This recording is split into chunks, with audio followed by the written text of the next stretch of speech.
Okay, so first of all, I want to talk about when you log into It's Learning. Now, I know that people have a variety of experience with It's Learning, so I want to make sure that you guys all feel comfortable accessing it because I put all of your presentations on there. So if you were ever gone and you needed something, if you lost something and you needed a new copy, if you missed a discussion and you need to do a makeup, I put the makeups on there. So it's really, you need to know, and as we go, I'm going to be putting more and more, doing more with it, putting more things on there. It's important you know how to do it. And I know that in some classes, some people have you started off and you're using it a ton, and you are accessing it frequently. Some people have very limited experience. I just want to make sure we're all on the same page and that you know how to navigate and get to my stuff for our class also. So the first thing, when you log in, you get to just the home page. If you don't know this, you click on Courses and then on AP Psych. So do that if you haven't done that already. Then you can see that it just comes to this general home page. I can put in bulletins, kind of like a status update about what we did for the day or what you need to do, reminders, so forth. So that's where you kind of land. You want to click on Resources next whenever you want to get to materials like notes and so forth. So you click on Resources. I have a lot of stuff up here, but you should only have a couple of things that you can click on. One of which is Personality Psychology. So it will just be by unit and in order. So click on Personality Psychology, and then you guys will only see 2 pages, the Nature-Nurture debate page, and then, for me it's on here right now, but Personality Perspectives page. So that's the part of the unit that we're on. So click on Personality Perspectives. Once you're into Personality Perspectives, you see that there is a lot, stuff that I've put on here. So, for example, you have, this is yesterday's PowerPoint. This is a YouTube link to a lecture from yesterday where I just recorded myself talking and all the slides. So if you missed lecture yesterday, or if you ever miss, or if you have conflict, you can actually, or maybe you want to go back and re-listen about a concept, you can do that through this. And then you've got, I put this assignment, I'm not giving it to you until Monday, I just happen to already put that on there. And you're going to get an assignment that I'm going to be putting here.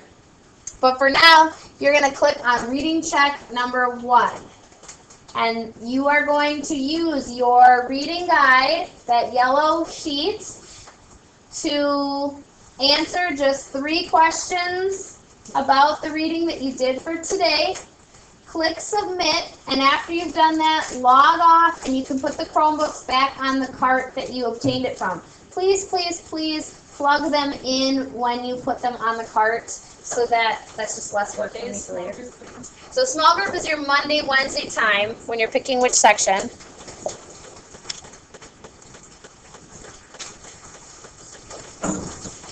So what we're going to do now is continue with and finish Freud's theory for the purposes of our class.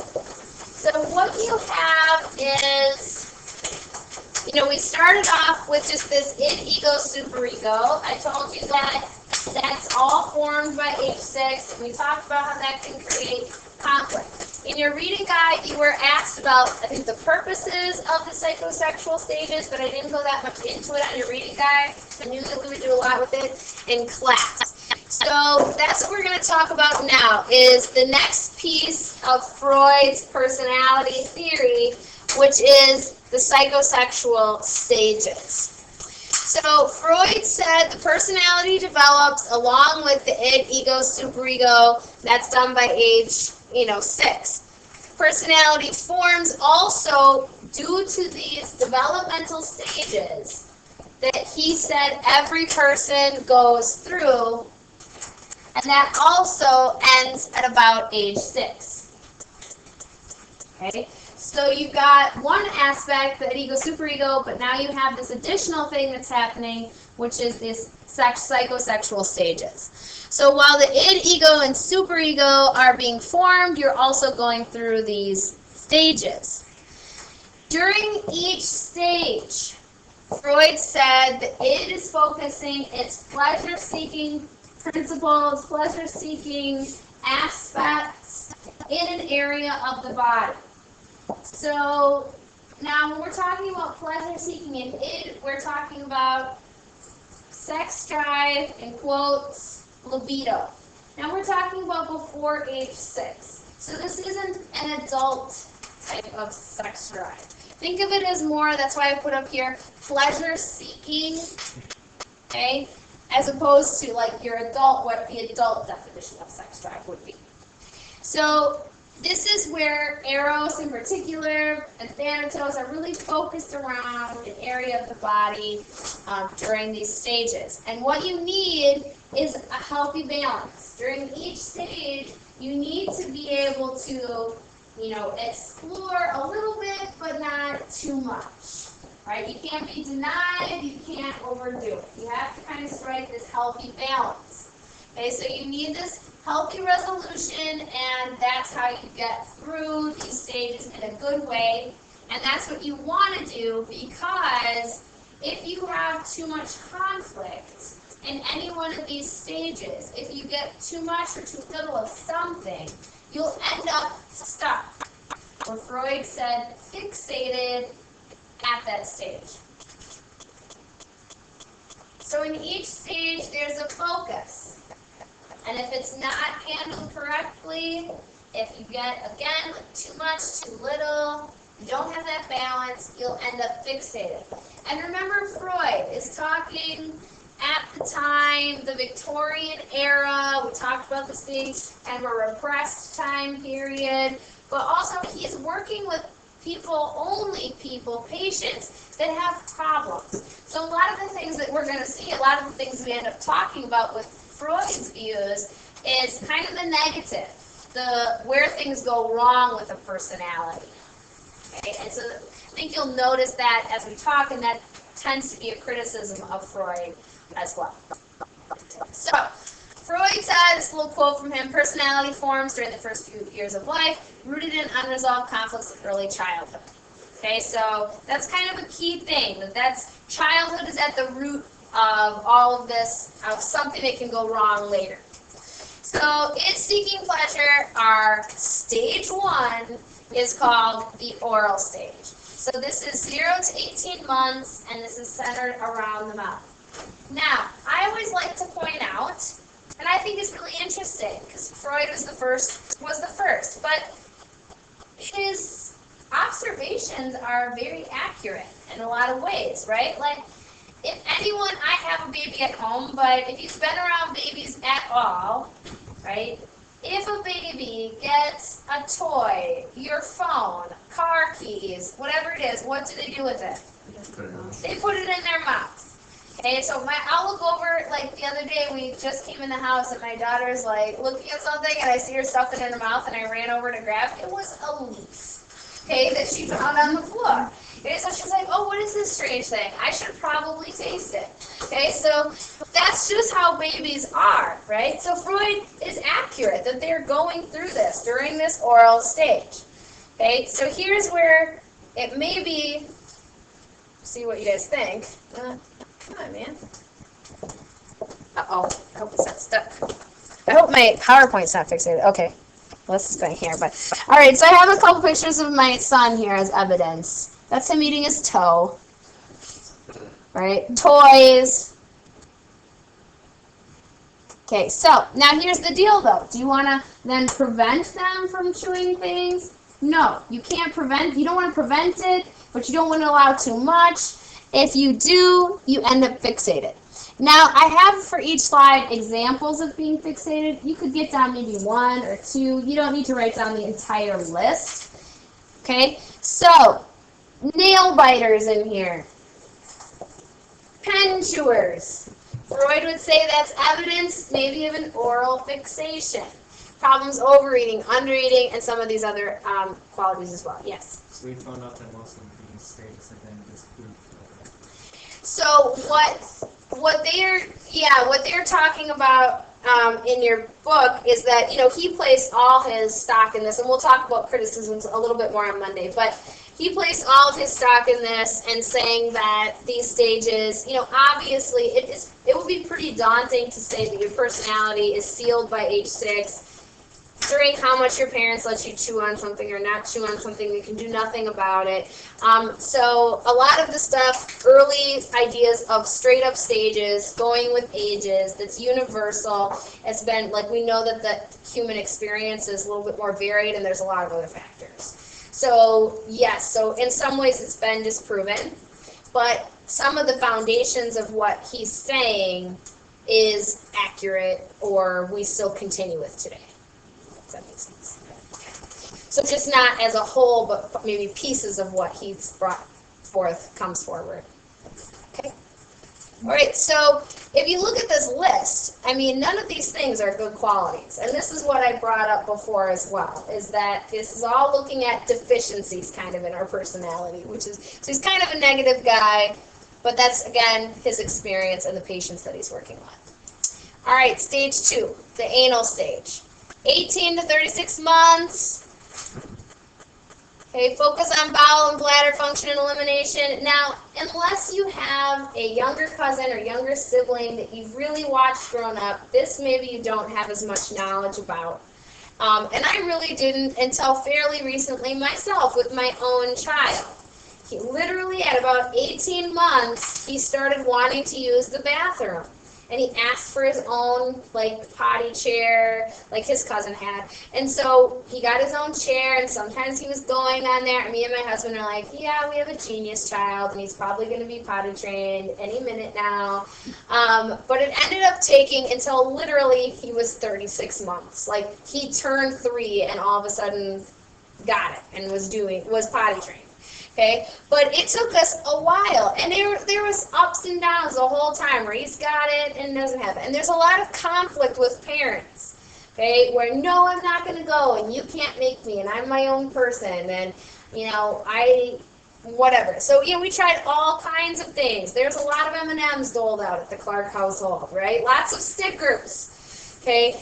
And so this is a conflicting time for toddlers and parents. Now, here in this stage, Freud said they have to get potty trained, and you have to support them and get them to do it, but you can't push too hard, but you also can't be too loose, or they'll get fixated. So, maybe you have been called, or call yourself anal. Like, I'm so anal about my books, or my highlighters, or about my room, or maybe some of you are extremely disorganized and messy, and your room looks like a bomb went off in there, right? Or at least that's what people say, but you can find stuff in there. It's fine. Okay, so Freud said that those behaviors show a fixation in the anal stage. Okay, that if you are anal retentive, very clean and organized, maybe your parents were too strict with you during potty training. Okay, and if you're super messy, anal explosive, maybe your parents were too loose with you during potty training. Okay, now, again, that's where we have to kind of call the question a little bit, right? Can this really translate this far? And even if it is, how could we really prove it? But this is what he's kind of pointing out at the time. And again, stubborn, stingy, punctual, possessive. These are all, none of them, the greatest of qualities. Stage 3, the phallic stage. All right, so if the potty training stuff made you a little squeamish, well, then you're in for a treat for stage 3, the phallic stage. Okay, so phallic stage, age 3 to 5, 6. The focus is on the genitals as far as noticing that boys and girls are different physically. Like, all of a sudden you're aware that boys and girls are physically different. Okay, and there's a focus here on gender identification, what gender you are, and what does that gender identity mean, and gender roles I could even add to this list as well. Like, what does it mean to be a boy, girl, what do boys do, what do girls do, so forth. Okay, so as far as the genital focus. Okay, so my story for you with this is that my kids aren't old enough, but my friend's son in kindergarten, okay, just started kindergarten, and he had made at school, they made a snowman out of construction paper. You know where the teacher kind of cuts everything out for you? And there's like the snowman like body, like the big ball, the medium, and the small, and there's like a hat and probably like a carrot nose type thing. And they had other like things so they could be like creative and add different things. And I'm looking at this snowman and I notice on the largest bottom snowball that right in the middle there it looks like a mini like cupcake wrapper. Or like a mini Reese's peanut butter cup, like little wrapper, little white one. It was glued just right in the middle. And so we came over there, and he's like, Auntie Lena, we made a snowman at school. Do you want to see it? It's hanging up. And I said, yeah, sure. And they had this wall. They hung up all this art. So I come looking at it, and he's just showing different things. He's like, and that's his hat, and that's his nose, and that's his arms. And he pointed at this cupcake wrapper thing, and he's like, oh, and that's his penis. And I'm like, why does this snowman have a penis? And he said, he's a boy. So I'm like, okay. So I laughed. This is so funny. And I told my friends, I'm like, this is going to go into my psych large group. Like, sorry, like I'm telling the story. So it cracked me up because it really shows like this stage, right? So this interest or awareness. Okay, so now the next thing I want to point out to you, if you maybe notice the term phallic. Okay, so what does the term phallic mean? Does anyone know? Shake your heads one way or the other. Okay, so no. So sometimes people who have taken a lot of art classes or sometimes in English, but phallic means penis. So Freud called this stage the penis stage. Now, 50% of the population, how could they be going through a penis stage if they don't have a penis? Well, Freud said, now here's where we get to kind of the hard to understand part of the theory, is that there's unconscious conflict here, just like there is with the other stages. Okay, but in this for conflict, you have a difference here. So you notice that there are differences in the genders, and for girls, you realize that you don't have a penis, and therefore you're envious. He literally called this penis envy. So you're unconsciously going through this. Now, I want to point out, right, as a female, and other females in the room, I know when I learned this, and I'm assuming when you learned this, you're like, no. Right? Like, no. We have to remember this is also part of the time because he is talking in 1879. It's the Victorian era. And if you're a female, then you aren't able to vote, right? Have a lot of say in your life. And so maybe jealous of male opportunities. I don't know if male genitalia would necessarily be it, but that's what he called it. Now, boys, you do not escape, all right? So for boys, it's a little bit different. So girls are jealous where boys realize that half the population doesn't have a penis, and so then their unconscious fear is that theirs is going to be taken away. And they call that castration anxiety. And this castration anxiety goes hand in hand with what he called the Oedipus complex. Okay, so the Oedipus complex. Now, first of all, how many of you took World Lit? All right, perfect. So tell me, Oedipus, the general gist. Sure. No, why don't you come forward a little bit, like maybe by staff, or you don't have to so far back, just in a little bit. Okay, so general gist of Oedipus, he does what? Kills his dad, marries his mom. Kills his dad, marries his mom. Boys, Freud said all boys go through what he called the Oedipus complex. So he named it after the Greek tragedy Oedipus, which, if you haven't read it, it's just been generally explained to you. So here's how I would explain it to you, where Freud's coming from. So he points out boys love their mothers, and as they become gender aware, right, that they become jealous of their fathers and see their fathers as the fellow male competition for their mother's attention and affection. They have jealousy, right, towards that. Now remember, this is all unconscious. Okay, we're not talking about 3, 4, 5-year-olds running around with, like, horrible conscious thoughts, right? This is all unconscious, so can't prove it, but this is what he's saying is happening. So they fear punishment from their father, that their father will find out about this, and that they will punish them. And the ultimate punishment would be the removal of their penis, the castration anxiety. Okay?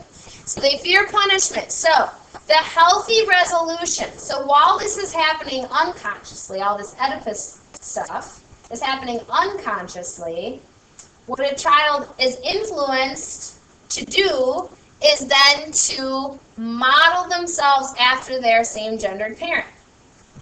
Okay, so the boys in this case, because he's male-focused, are having these unconscious feelings, and they're unconsciously then guided to, this is why boys role model after their parents. So, like my son just the other day, my husband was mowing the lawn, and he got out his classic lawnmower and is like walking along the yard outside, like following after my husband. Okay, so we see that kind of role modeling. Freud says that it traces to this Oedipus complex. And this is a healthy thing. So you start role modeling after your father, because then you can grow up and be very similar to, just like your father, and then you will be able to attract a mate who is just like your mother. And that's the healthy resolution of this. Okay? Now, Freud, some would say, some did say, is sexist. His theory is sexist. Okay, so he said, yeah, girls don't go through anything like this. He didn't talk about this. But later followers of Freud who said, of course girls go through this, something similar. They named it the Electra complex. So it's kind of a more minor term, so I would write it down. Something you should know, have heard of.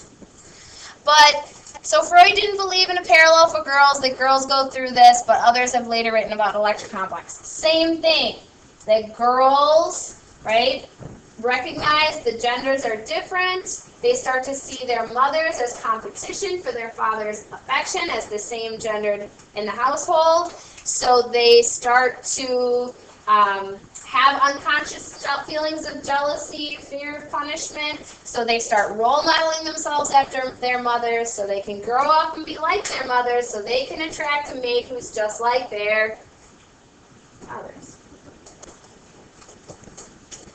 All right.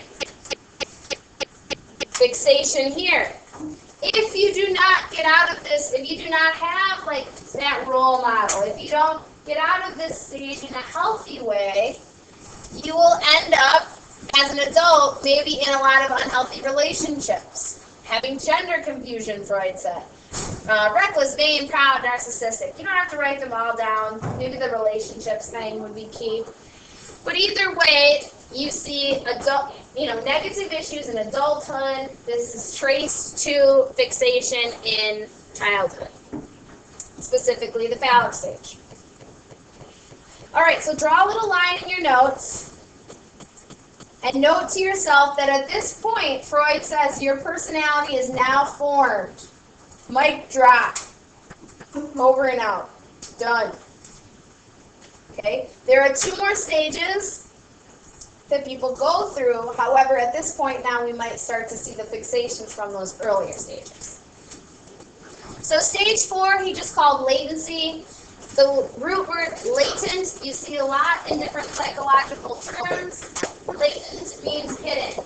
So your libido goes hidden, according to Freud. And when it's hidden, you have no id, pleasure-seeking libido going on. So you're just, trying new activities, taking up hobbies, focus on friendships. Those things are your focus. You can also maybe label this the cootie stage, right? Where you're like, ugh, boys have cooties, girls have cooties, or I don't want to, like, or boys drool, girls drool, like, whatever, that type of stuff, okay? And then that's how it is until, like, 7th grade.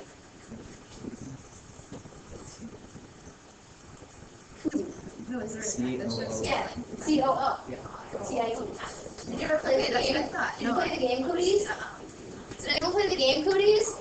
It's kind of an older game. It's like a little. Anyway. Genital stage is stage 5. Final stage. So this is from age 13 on.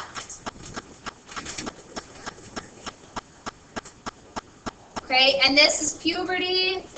This is now where you start to have more adult sexual feelings towards others, looking for relationships, right? And adult responsibilities, that type of thing. Now, if you are caught, stopped, fixated in stages 1 through 3, oral, anal, phallic stage, Freud said that you will be unable to have a healthy relationship with another person. You will struggle.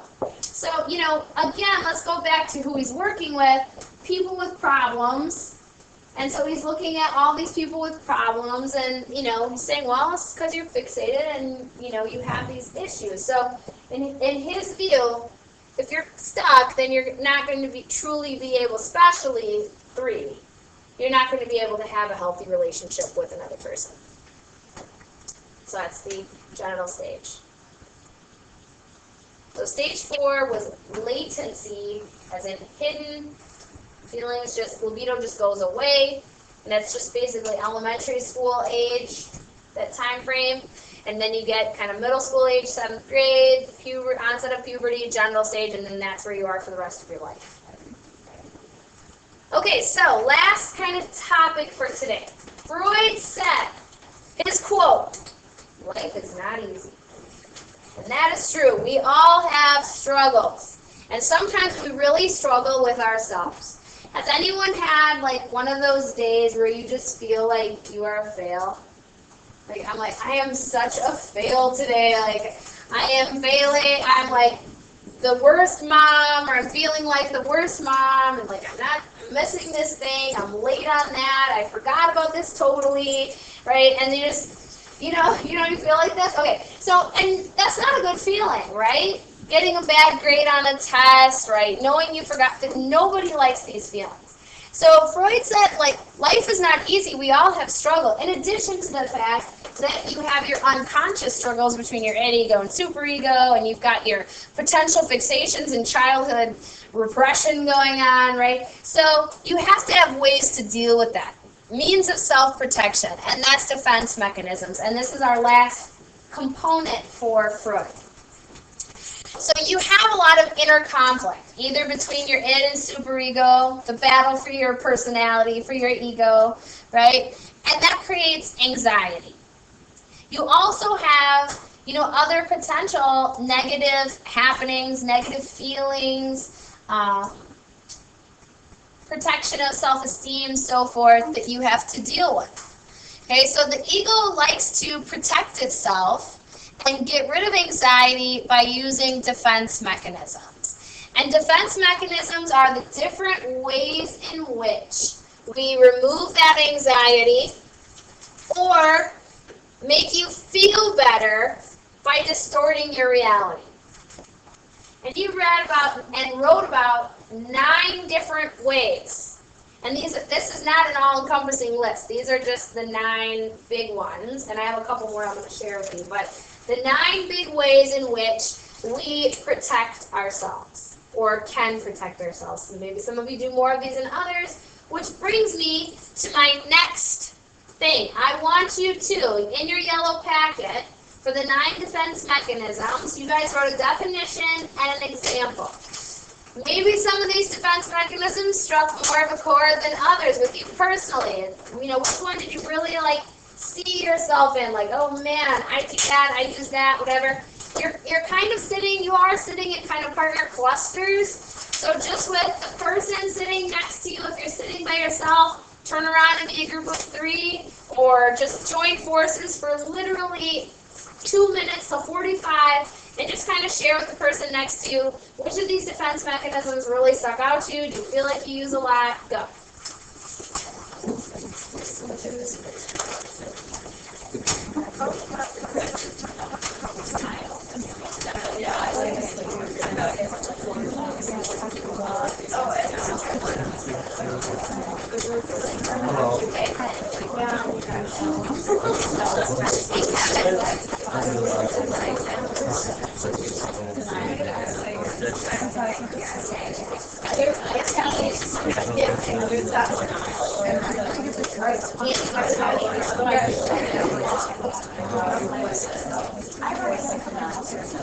Like, your second game for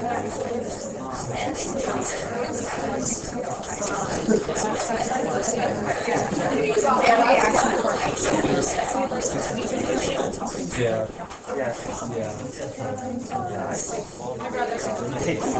Maybe sometimes I would Understand all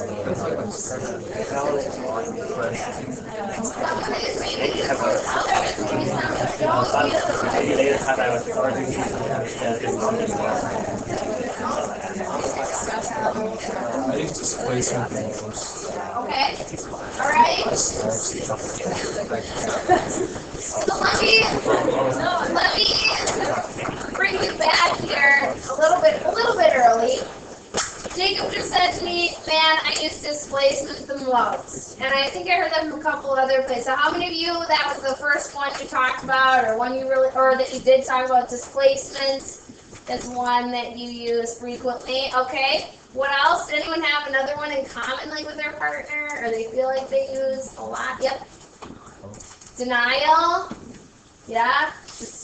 I don't have that. It's not an issue. No problem. Okay. Any others? Rationalization is a pretty big one. I do that all the time, and I've now, since I teach this so often too, and then I'm like, oh, I know I'm rationalizing, but here's my rationalization, and it still makes me feel better. Okay. Any others that you kind of really talked about? projection. Some projection. Everybody else talk about that one? Projection? On that one? Okay. All right. I'm not going to make you share your story if you don't want to. Okay, so repression means burying stuff, burying things down, right? Putting things into the unconscious. That one was in your charts. You should have it written down on your yellow paper, right? And I'm just bringing it up because repression is kind of key to all of Freud's stuff, right? All of your fixations and why they're there are all in your unconscious. It's all been repressed. Using defense mechanisms and why exactly you use them are repressed. Okay, so it's really kind of at the core. Now, you have all of these definitions, but I just want to talk about 2 pairings that people tend to mix up. So the first 2 are projection and displacement. Both just got mentioned. A lot of you said displacement is one in particular that you could identify with. So displacement is taking out your feelings on something or someone else. So you get a test back and it's like a bad grade, and then your friend like gets in like says something kind of salty to you, like via text, and you've got like 10 projects to do, and your coach just like yelled at everyone and made you all something, whatever. And then you get home and your parents are like, hey, can you put your backpack in your room before you come to dinner? And you're like, what the heck? This is the stupidest thing I've ever heard. I hate you. Right? You're like throwing stuff around and whatever. Your poor parents, right? Your poor siblings. They take, a lot of you, I heard people say like, oh yeah, just take it out on them. I feel bad, but it happens. And unfortunately, with displacement, it's usually on the people who love us the most because they're the most likely to still love and accept you. A lot of displacement is okay, my teacher just yelled at me for something, yelled at you for something, and now I can't say anything, I can't comment back, I have to stuff down my angry feelings, and so then they just come over here and go on this other person. All right, so projection, think of a projector. Okay, so you shine your feelings onto someone else. Okay, so we're just going to say Alex and Megan right here. So Alex, let's say, likes secretly, deep down, this Herbert in your science class, this Herbert person. And so then you see Megan talking to Herbert, and you're like, I saw you talking to Herbert. You totally like him, don't you? You think he's so cute, right? You would be projecting. That's what Megan could say. Actually, Alex, I think you're projecting a little bit here, right? You're putting your thoughts and feelings onto me. Or I had someone in homeroom say, why do they even have school lunch? Nobody likes it. Like, actually, you're projecting, right? Maybe you don't like it, but there's other people who do. Probably. I don't like school. All right, sublimation, reaction formation is the other one that people tend to get confused, or if you found those confusing when you were reading. Reaction formation is converting unwanted things to the opposite. Okay, you don't want people to know. So maybe Alex likes Herbert. She doesn't want people to know, right? So she's going to act the opposite. Herbert, you are so lame. Nobody likes you. That's so mean. Right? But you guys know, you've either done this or you've seen this, where someone is picking on on somebody, really, kind of dissing on them, but actually deep down they like them. That would be reaction formation. You're acting the opposite. And sublimation is channeling unwanted or dangerous thoughts, feelings, impulses into something that's acceptable. So let's say you just sometimes have the urge to beat someone's face, but that's not allowed, right? You will go to jail for that. So you decide to get into boxing or MMA fighting, where you can beat someone's face and it's allowed. Okay, that's sublimation. So the difference is acting the opposite versus finding a way to act out your true feelings in an acceptable way. Okay.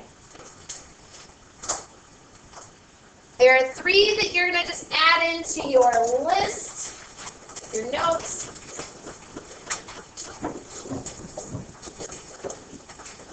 Okay, and that is compensation, attention getting, and intellectualization. Compensation.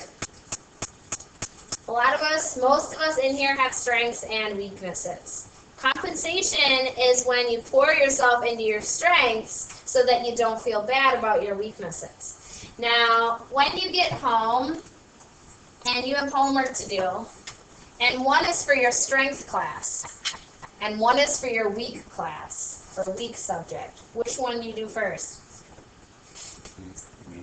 Really? Yes. Yeah. And get it over with, right? So you're kind of like disciplined. So maybe you aren't compensating. I know for me specifically, that I'm like, I could do this math where I'm going to do it and feel frustrated and like I'm not very smart because I can't understand it quickly. Or I could work on my paper, which I know I'm going to get a really good grade on, or this project because I'm really creative and I know that's going to be really good, and I'd rather spend time feeling good than feeling bad, right? So sometimes people, especially, can be, if they're tremendously skilled in an area, will kind of just work on their skill and just ignore their weaknesses. If you don't do that, then maybe you don't do this defense mechanism. Attention getting, trying to make up for feelings, unconscious, deep down feelings of worthlessness by obtaining attention from others. So that person down in the comments is like, oh my God, it was so crazy, right? And they're like really loud. They like that attention from other people. Attention getting might be a defense mechanism they're using. And then intellectualization is when you try to avoid dealing with your emotions by overemphasizing thinking. Like, I can't deal with this right now, or I don't want to deal with this right now, and so I'm going to throw myself into doing X, Y, Z. When my husband's grandpa died, his grandmother was like, oh, she's not even like acting sad for a while, but all she's doing, well, we have to do this, and we have to plan that, and we have to take care of this, and we have to take care of that, and that was just her way of not dealing with it. It was just too hard. That's intellectualization. So what you are going to have is a practice on Freudian terms. There's going to be a link to a Google form, just like the reading check you did when class started on It's Learning. There will be a link that you will click on, and it will say Freudian practice. You click on the link anytime between now and, well, it's due Tuesday by 8 p.m. And Tuesday night, on the 13th, I will be shutting the quiz down after I put my kids to bed. That's why it's 8 p.m. And I'm going to record your scores. Okay, so anytime before then, there are 20 questions, 20 scenarios, kind of like the reading check quiz you did, but there will be 20 of them with your 12 different defense mechanisms. You have to choose which defense mechanism is in play. There are 12 mechanisms and 20 questions, so a couple of them are used twice, nothing is more than twice though. And then there are 10 questions named at psychosexual stage. Is it oral, anal, phallic, genital, latency? So the one thing about a Google form quiz though that I didn't really think about it till right before class is that you do have to do it. If you do the quiz and you close the box, nothing will be saved on a Google form quiz. If you left it open on your computer at home, you'd be fine. Okay? So once you open it, right, and you work, like if you just opened it like in the HERC, but then you had to leave to go to a class, you couldn't save your answer. So that's the one thing I would say is just, if you're going to sit and do it, make sure that you can finish it all at once. Okay, so you can pack up. Yeah. What's the last one on On the Google slide? Yeah. Oh. What was the last? This? Yeah. Okay.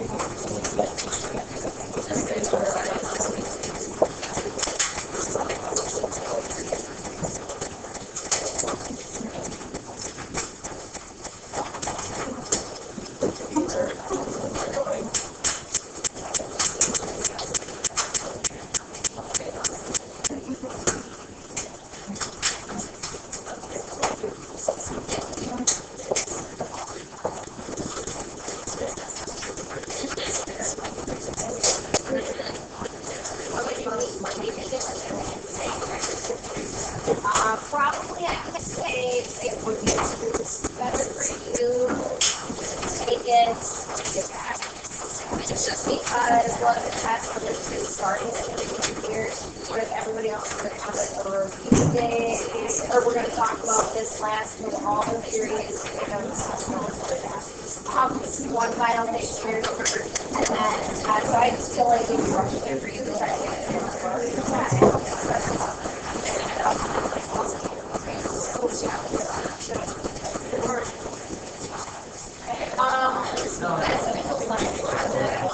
so you could be working on that.